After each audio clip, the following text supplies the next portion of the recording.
Louvado seja nosso Senhor Jesus Cristo, para sempre seja louvado.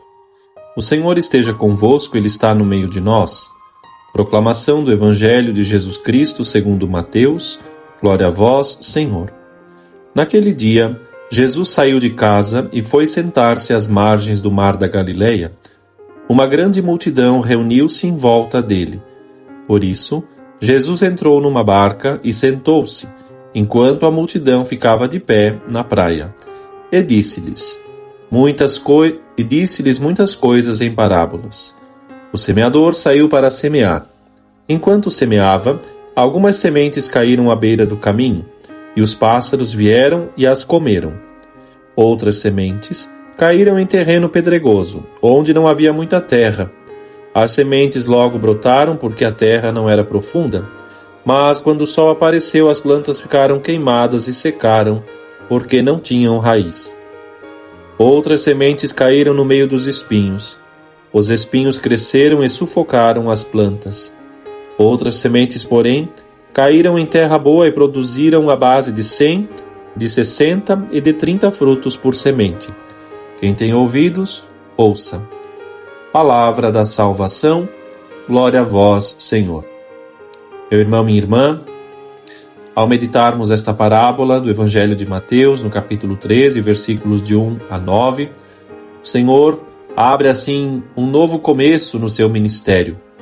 Até então, o Evangelho inteiro, nosso Senhor é muito claro e explícito, e facilmente compreendido pelas multidões, segundo os escritos de Mateus.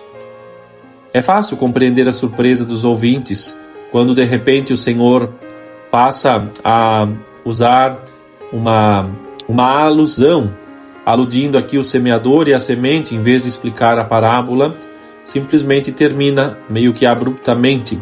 Quem tem ouvidos, ouça. De fato, Jesus deu a interpretação mais tarde, sim, mas somente aos apóstolos numa reunião privada. A nós nos parece evidente o significado desta parábola, mas na realidade é porque nós temos a explicação que nosso Senhor concede. Está no mesmo capítulo de Mateus, aqui no Evangelho de Mateus 13, depois mais adiante, de 18 a 23. Para aquelas multidões que escutavam pela primeira vez nas margens do lago, provavelmente esta parábola parecia misteriosa, uma espécie de enigma sem resposta. O problema era exatamente esse, teriam que descobrir o significado. E a única forma segura de o fazer era perguntar para o mestre, que certamente talvez passou exatamente isso pela cabeça dos ouvintes. E ao ensinar em parábolas e dar a explicação deste significado aos apóstolos, Jesus está assim lhes dando uma autoridade para ensinar em seu nome e ao mesmo tempo também os treinava para o desempenho desta missão de evangelizar. Podemos ver aqui algo prático, o Senhor como professor ensinando com autoridade a igreja que nascia.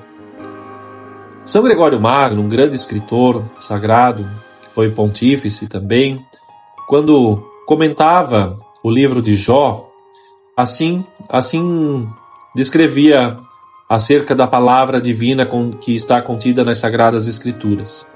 Dizia São Gregório: a palavra divina é uma espécie de rio, se me é permitido compará-lo, que é simultaneamente amplo e profundo, no qual tanto o cordeiro pode caminhar como o elefante nadar. É uma descrição bastante apropriada, esta de São Gregório Magno, para as parábolas de Nosso Senhor, porque torna-se assim um método de ensino ideal para os ouvintes de diferentes capacidades. Todos podem aprender algo com as parábolas de Jesus, nós também. E os cristãos de diferentes épocas, desde outrora até hoje e para o futuro, podem aprender com este método de Nosso Senhor. E podem não só aprender um sentido intelectual, mas assim comunicar pela fé as palavras que o Senhor quis assim instruir os diversos ouvintes que vinham ao seu encontro. Estas verdades permanecem inalteradas. A linguagem talvez pode ser até adaptada à mentalidade dos tempos, à capacidade dos ouvintes. Portanto, cabe a cada um de nós a tarefa, e podemos pedir esta graça ao Espírito Santo, que nos ajude a encontrar palavras adequadas para que os ouvintes do Evangelho possam assimilar a doutrina que contém e que permanece viva, porque afinal é a palavra da salvação. Deus te abençoe.